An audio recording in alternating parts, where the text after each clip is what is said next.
অনেকে আমাদের কাছে এসে মানুষ দাঁড়িয়ে বলে যে কৃষ্ণবাবু, আমরা ভগবানের নাম করি, এত মানুষকে প্রসাদ সেবা দেই, গ্রামের মানুষ আমরা, যে মানুষটা সব থেকে কম পয়সা দেয় সে দেখি সব থেকে বেশি লোককে নিয়ে প্রসাদ পেতে আসে। কি করি বলুন দেখি?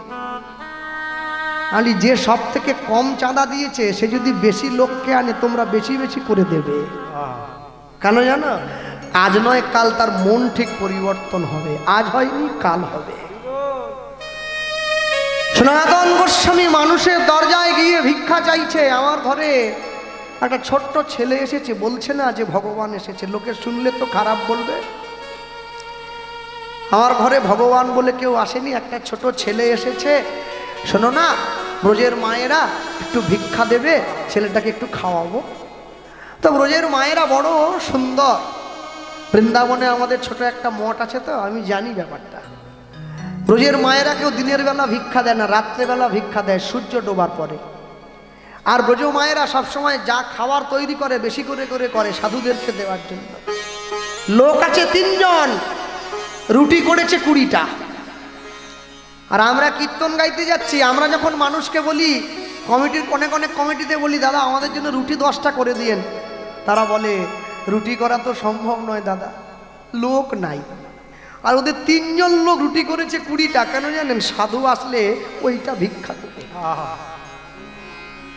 সারাদিন তারা নাম করে জগতের কল্যাণ করছে, তাদের জন্য আমরা বেঁচে আছি, সুস্থ আছি। সমাজে যেমন পুলিশের দরকার, সমাজে যেমন সেনাবাহিনীর দরকার, সমাজে তেমন সাধুরও দরকার। সাধু না থাকলে সমাজ শুদ্ধ হবে না। সাধু না থাকলে সমাজ পরিত্রাণ পাবে না। বাঙালিদের লজ্জা হওয়া উচিত যে ভারতবর্ষে চৈতন্য মহাপ্রভুর জন্ম হলো, নিতাই চাঁদের জন্ম হলো, রামচন্দ্রের জন্ম হলো, সেই ভারতবাসী গিয়ে দীক্ষা নিয়েছে এমন একজনের কাছে যে ঠিক মতো করে বাংলা উচ্চারণই করতে জানে না, বলে আমি ইস্কনের ভক্ত। আরে ইস্কনের সাধু, সে তো বাংলা বলতে জানে না, তুমি তার কাছে দীক্ষা নিয়েছ। কেন গেছে জানেন কি? একটা কারণের জন্য গেছে। কি? আমরা আমাদের অস্তিত্ব ধরে রাখতে পারিনি, তারা রেখেছে, তাই ছুটে সেখানে চলে গেছে। এত বড় রামচন্দ্রের মন্দির হয়ে গেল অযোধ্যায়। সারা বিশ্ববাসী প্রণাম করেছে ভারতবর্ষকে। সত্যি ভারতবর্ষ ধন্য, রামচন্দ্রকে আসনে বসিয়েছে ভারতবাসী। আর হিন্দুদের সব থেকে বড় শত্রু হচ্ছে হিন্দুরা নিজেরা। এরা গলা ফাটিয়ে মিছিল বের করে দিয়েছে, একটা হসপিটাল করলে ভালো হতো নি, মন্দির হয়ে গেল। পোড়া মুকদ্দল কোথাকারে। হ্যাঁ, মন্দির কি কারো টাকা নিয়ে হয়েছে? না মন্দির দেশের মানুষের টাকায় হয়েছে? মন্দির হয়েছে মানুষের দেওয়া ভিক্ষায়। যে যেমন ভিক্ষা দিয়েছে সে সেইভাবে ভিক্ষা দেওয়া টাকায় মন্দির হয়েছে। রাম মন্দিরের বাজেট কত ছিল জানেন? বাজেট ছিল 500 কোটি টাকা। প্রথম 7 দিনে ভিক্ষাটা পড়েছে 1100 কোটি টাকা। মন্দির শুধু নাকি, মনে করলে ওরকম 4টে মন্দির তৈরি হয়ে যাবে আরো। ভারতবাসী নিজেকে গর্ব অনুভব করো, তোমরা জ্ঞানব্যাপী মসজিদে পর্যন্ত পূজার অধিকারটা পেয়েছ। নিজেকে ধন্য মনে করো। কদিন পরে হয়তো মথুরায় শ্রীকৃষ্ণের জন্মভূমিটাও আমরা উদ্ধার করে ফেলব। মনে রাখবে, সাধুর দেশ ভারতবর্ষ, সাধুর দেশ, ভক্তের দেশ। ঠিক তেমনি ভাবে নেতাজি সুভাষচন্দ্র বসুর দেশ। আমরা ফুলও তুলতে জানি, আমরা প্রয়োজন পড়লে বন্দুকও তুলতে জানি। সহ্য করবে না। সনাতন গোস্বামীকে বৃন্দাবনের মায়েরা কিছু আটা ভিক্ষা দিয়েছে। আটাগুলো নিয়ে এসে কতগুলো কাঠের টুকরো এক জায়গায় করে আগুন জ্বালিয়ে, নুনও নেই, জল দিয়ে মেখে হাতে চাবড়ে, বেলনি তো নেই যে বেলবে, দর কাঁচা করে আগুনে সেকে ভগবানের হাতে দিয়েছে। নাও তুমি শিগগিরি করে খেয়ে নাও দেখি, তুমি শিগগিরি করে খেয়ে নাও দেখি, খেয়ে এখান থেকে বিদায় হও, আমি নাম করি।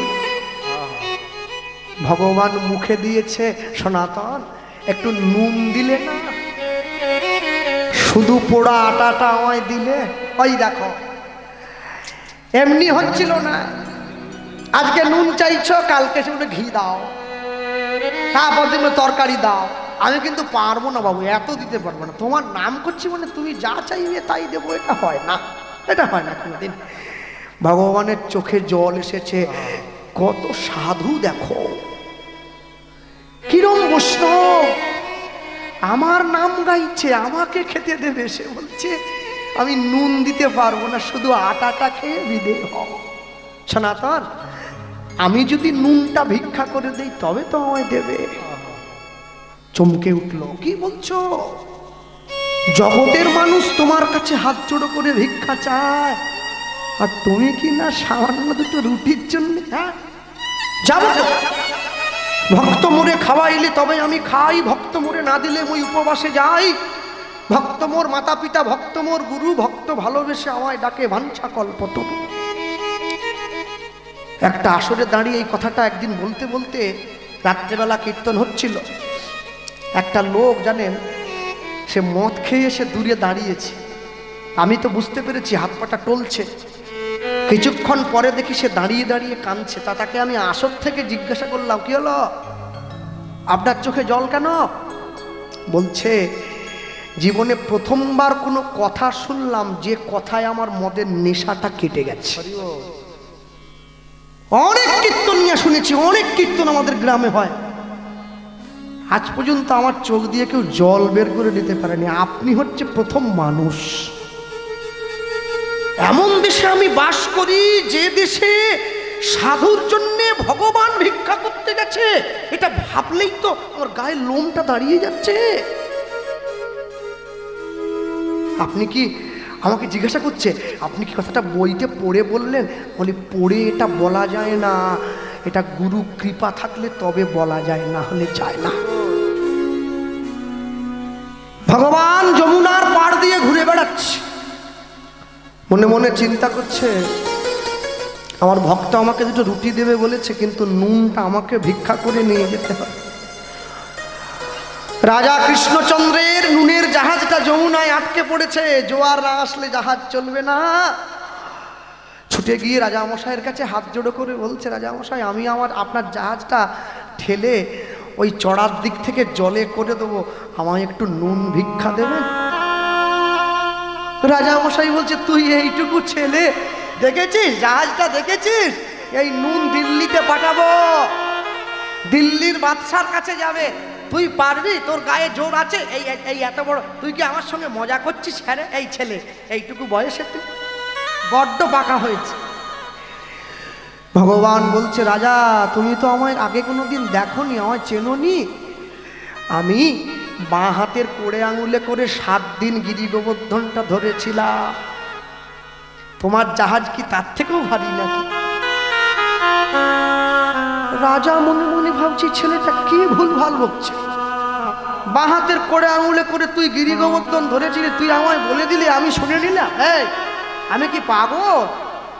আচ্ছা তুমি বলো আমায় দেবে, ঠিক আছে। তুই যদি জাহাজটা ঠেলে নোঙর থেকে জলে করে দিতে পারিস, আজকে না সারা জীবনে তুই যতগুলো যত নুন দরকার আমি দেবো, কথা দিলাম। রাজবাক্য সাধু সত্য, মিথ্যা হবে না, কথা দিলাম। ঠিক আছে শোনো রাজা, আমায় দিতে হবে না। ওই যে ছোট্ট প্রদীপের আলোটা জ্বলছে, ওইখানে একটা বাবাজি বসে আছে খালি গায়ে, হরে কৃষ্ণ মহামন্ত্র জপ করছে। তুমি ওই বাবাজিকে গিয়ে বলো তোমার ছেলে জাহাজটা জলে পাঠিয়ে দেবে, নুনটা তুমি ওই বাবাজিকে দিবে। ঠিক আছে, ছেলেটা বুদ্ধি আছে, বাবার কাছে পাঠাচ্ছে যাতে বেশি করে দিতে পারি। দেবো দেবো দেবো, আমি যাচ্ছি। ছুটছে, সনাতন গোস্বামী কে আছো গো এখানে? সনাতন সনাতন গোস্বামী নাম গাইছিল, চমকে উঠলো, কি আমার নাম ধরে কে ডাকছে? কে কে ডাকলো? কে ডাকছো? রাজামশাই ছুটে এসেছে। তুমি সনাতন? আগে হ্যাঁ আমি সনাতন। তোমার ছেলেটা আমার কাছে গিয়েছিল। সনাতন গোস্বামী মনে মনে ভাবছে আমি তো বিয়ে করি নাই, আমার ছেলে কি গো এই যে বাবাজি আমার মুখের দিকে, ও হ্যাঁ হ্যাঁ কি বলছে, আপনি কে, আপনি কে? আগে আমি রাজা কৃষ্ণচন্দ্র। হ্যাঁ বলুন কি বলবেন, আমার মতো গরিবের কুটিরে কি জন্য? না না শোনো বাবাজি, তোমার ছেলেটা আমার কাছে গিয়েছে, আমার নুন ভর্তি জাহাজটা নোঙরে চড়ায় আটকে গেছে গো। জাহাজটা যদি নুনটা না সময় মতো দিল্লিতে পাঠাতে পারি, নুনটা তো গলে জল হয়ে যাবে। তোমার ছেলে বলেছে এই জাহাজটা ঠেলে যমুনায় করে দেবে, আর সারা জীবন যত নুন লাগবে আমি দেবো বলে। সনাতন গোস্বামী বলছে আমার তো কোনো ছেলে নেই রাজামশাই, আমি তো বিয়ে করিনি, সর্বত্যাগী সাধু। তাহলে তোমার নাম যে বললো, তোমার নাম যদি না বলে আমি কি তোমায় দেখেছি, আমি কি তোমায় চিনি? ওই আসো তো, আসো তো। লোকেরা খবর পাঠিয়েছে ছোট্ট ছেলেটা জাহাজটা ঠেলে জলে করে দিয়েছে। সনাতন গোস্বামী রাজামশাইয়ের হাত ধরে ছুটে গিয়ে মন্দিরে দাঁড়িয়েছে, গিয়ে দেখছে ভগবানের হাতটা লাল হয়ে গেছে, জাহাজটা ঠেলে জলে পাঠিয়েছে, ভগবানের অঙ্গে ব্যথা লেগেছে, ছুটে গিয়ে ভগবানের চরণটা জড়িয়ে ধরেছে। প্রভু আমার মতো মানুষের জন্য নিজের অঙ্গে এত ব্যথা নিলে, সামান্য একটু নুন চেয়েছিলে আমার কাছে, আমি যদি তুমি বলার সঙ্গে সঙ্গে ভিক্ষা করে এনে দিয়ে দিতাম, তোমাকে এত কষ্ট করতে হতো না। হে গোবিন্দ আমার, হে গোবিন্দ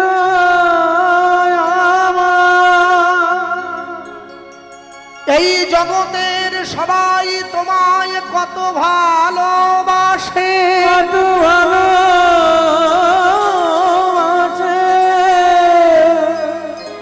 সবাই তোমায় কত যত্ন করে, কত যত্ন করে, কিন্তু আমি তো তোমায় সেই ভালোবাসা দিতে পারি না, সেই ভালোবাসা দিতে পারি না। ভগবান দাঁড়িয়ে রয়েছে সিংহাসনে, ভগবানের হাতটা মুছিয়ে দিচ্ছে। প্রভু তুমি চাওয়ার সঙ্গে সঙ্গে যদি আমি তোমায় দিতাম, তোমাকে এত কষ্ট করতে হতো না। মাধব দাসের মা ভগবানের চরণটা জড়িয়ে ধরে আছে। সকাল গড়িয়ে দুপুর হলো, দুপুর গড়িয়ে বিকেল হলো, বিকেল গড়িয়ে সন্ধ্যে হয়ে গেল, স্বামী এলো না। এমন সময় পাড়ার লোকেরা এসে দরজার বাইরে দাঁড়িয়ে ডাকছে, ব্রাহ্মণী, ব্রাহ্মণী দরজা খোলো, ব্রাহ্মণী। ছুটে গিয়ে দরজাটা খুলে দিয়েছে। কি তোমরা? পাড়ার লোকেরা কাঁধ থেকে একটা মৃতদেহ নামিয়ে মাটিতে রেখেছে। জানো আজকে ভিক্ষা করে ফিরে আসার সময় ঝড় জলের দিনে তোমার স্বামী পথের মধ্যে বাজ পড়ে মারা গেল। দয়াময়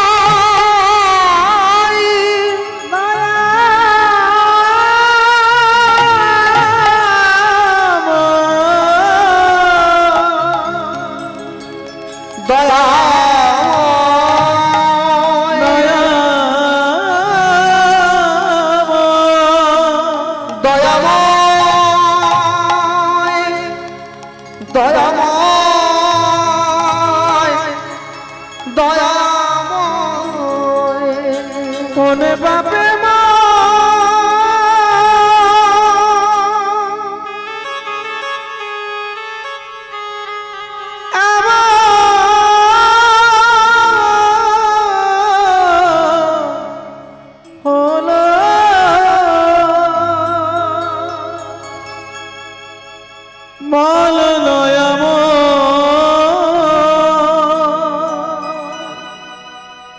বলো কৃপম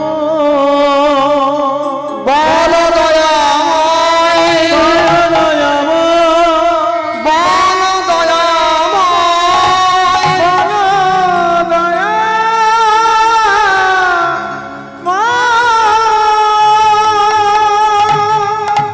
ছুটে গিয়ে ভগবানের চরণে আছাড় খেয়ে পড়েছে। আমি কোনোদিন তোমার সেবা ত্রুটি করি নাই, আমি কোনোদিন তোমায় কষ্ট দেই নাই, তবে কেন আমার জীবনের একমাত্র অবলম্বন তুমি আমার কাছ থেকে কেড়ে নিলে? কেন কেন নিলাম জানো? তোমাকে নিজের করে নেব বলে, তোমাকে নিজের করে নেব বলে তোমায় এত কষ্ট দিয়েছি, এত দুঃখ দিয়েছি। নিজের ছেলেটার পেট ভরাবার জন্য মা তো জমিদার বাড়িতে কাজ নিয়েছে, পয়সার বিনিময়ে নয়। জমিদার মাকে হাতে গড়া দুটো আটার রুটি দিত, মন্দিরের কাজ করে দিলে আঁচল উঠে দাঁড়ায়। মন্দির যখন মুছে ভগবানকে বলে তুমি আমায় কষ্ট দাও, দুঃখ দাও, কেন জানো? দুঃখ পেলে আমি তোমায় ভালোবাসবো, সুখ পেলে তো আমি তোমায় ভুলে যাব।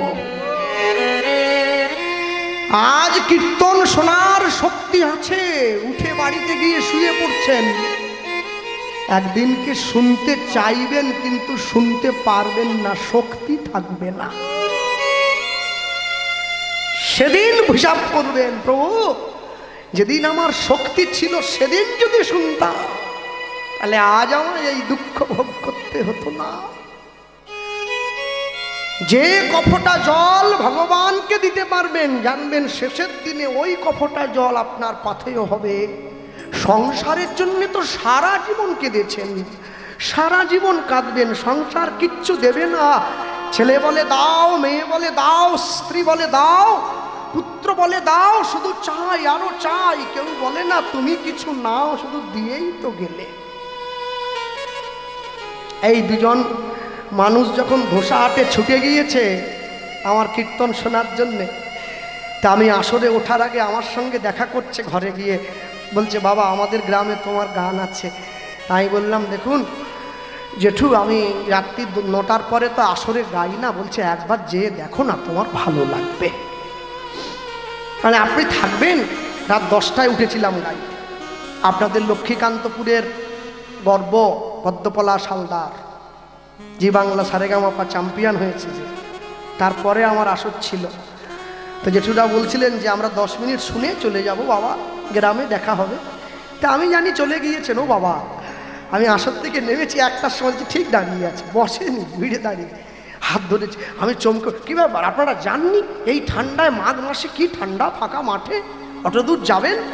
বলছে না বাবা ভেবেছিলাম এই যাব এই যাব এই যাব যাব করতে করতে 3 ঘন্টা কেটে গিয়েছে, আর যাওয়া হয় নাই। তো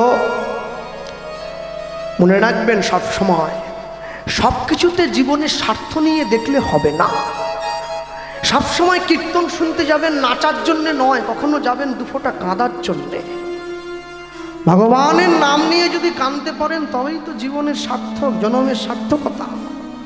মনুষ্য জীবনের সার্থকতা তখন যদি ঈশ্বরের নাম নিয়ে চোখে জল আসবে। মাধব দাসের মা ভগবানের মন্দিরটা পরিষ্কার করছে, ভগবানকে বলছে প্রভু তুমি আমায় দুঃখ দাও, কষ্ট দাও, আমায় যত দুঃখ দেবে দাও, কৃপা করো দয়াময়, কৃপা করো দয়াময়। আমার যত দুঃখ তুমি দেবে দাও, কৃপা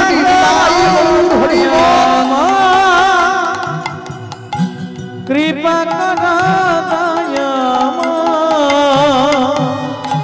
আমায় যত দুঃখ দেবে দাও, কৃপা করো দয়াময়, কৃপা করো দয়াময়। আমার যত দুঃখ তুমি দেবে না, কৃপা করো দয়াময়, কৃপা করো দয়াময়,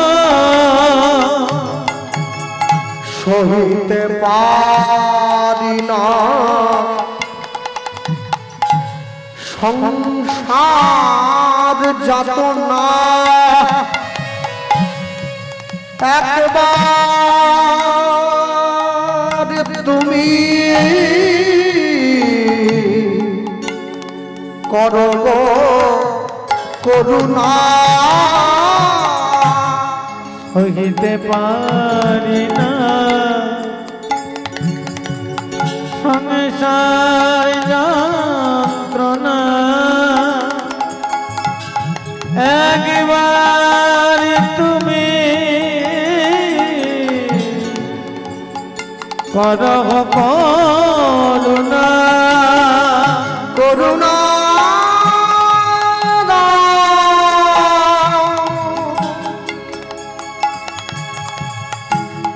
করুণা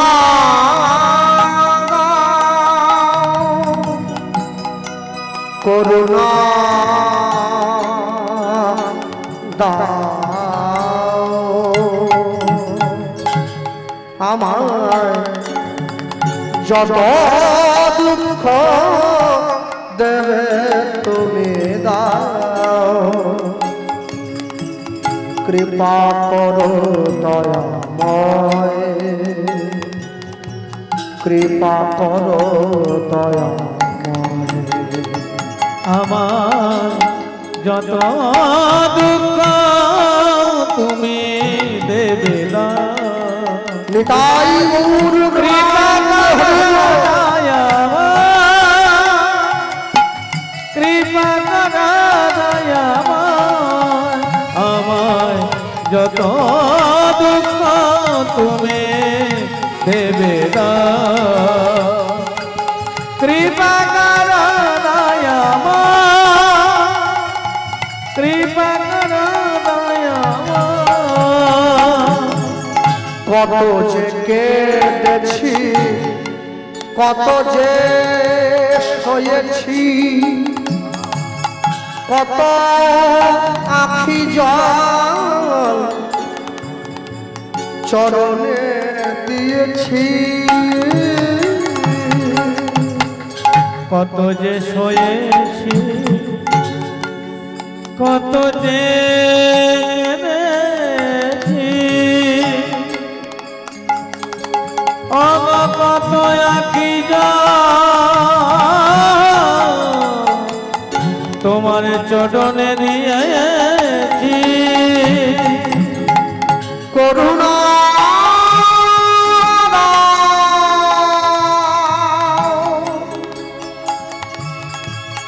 করুণা করুণা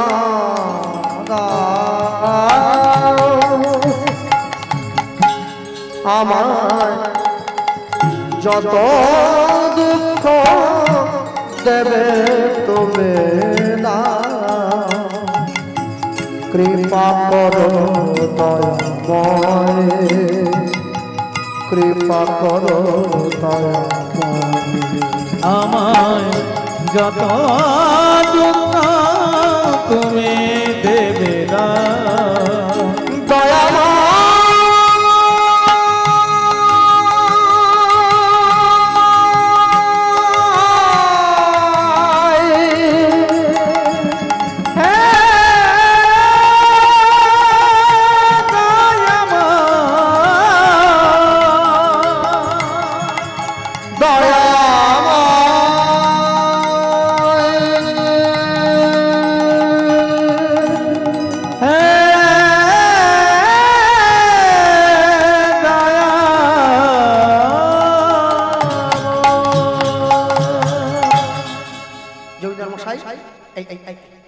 মন্দির মুছে দিয়েছে, ভগবানকে মালা পরিয়ে দিয়েছি, স্নান করিয়েছি, দেন আমার রুটিটা আঁচলটা পেটে দিয়েছি,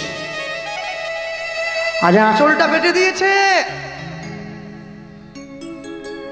মায়ের ছোট্ট আঁচলের তলায় 7টা সন্তানের জায়গা হয়।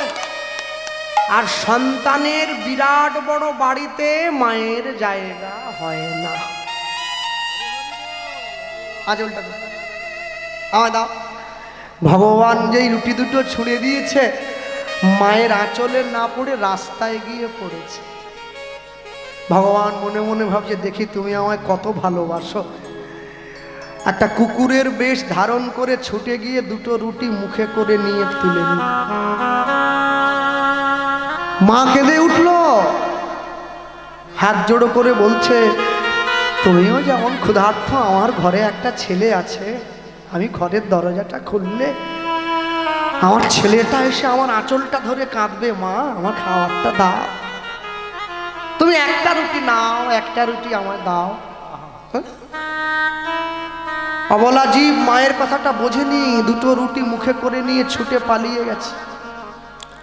শূন্য হাতে মা যখন এসে ঘরে ফিরেছে, আর যখনই ঘরে এসে ফিরেছে না শূন্য হাতে, ছোট্ট ছেলেটা মায়ের কাছে ছুটে এসে বলছে, মা আমার খাবারটা এনেছো? মা, ও মা আমার খাবারটা এনেছো? মা আঁচলটা টান দিয়ে ধরেছি। মা বলে উঠছে, বাবা আজকে খাবারটা পাইনি। না, মিথ্যে বলছো, দেখি আঁচলটা, দেখি আঁচলটা, পাই পাই আঁচলটা দেখি।